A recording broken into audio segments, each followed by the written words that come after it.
Céline Géraud.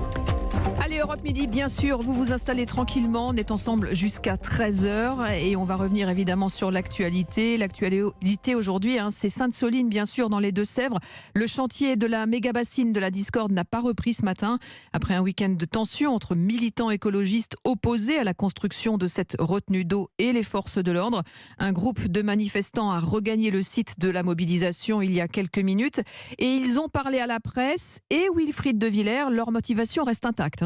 Oui, une détermination qui reste la même puisque l'arrêt provisoire du chantier est une première bataille de gagner seulement. Jean-Jacques Guillet est l'un des porte-parole du collectif Bassine Non Merci. Une victoire, c'est un bien grand mot.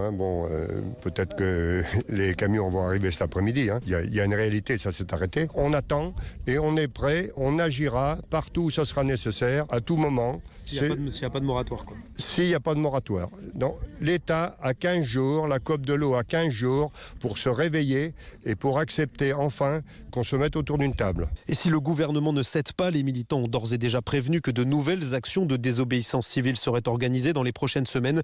Ce midi, le rassemblement des militants est avant tout symbolique pour marquer l'arrêt du chantier. Une quarantaine de personnes sont présentes, banderoles en main, et le dispositif sécuritaire reste conséquent. Les gendarmes ne veulent prendre aucun risque. Des unités mobiles entourent toujours le site. Toutes les voitures qui passent à proximité sont contrôlées. Alors à quand la reprise des travaux? Pour le moment, impossible de le dire, mais l'annulation du projet de méga-bassine à Sainte-Soline n'est pas d'actualité pour l'instant. Wilfried de Villers à Sainte-Soline pour Europe 1 dans les Deux-Sèvres.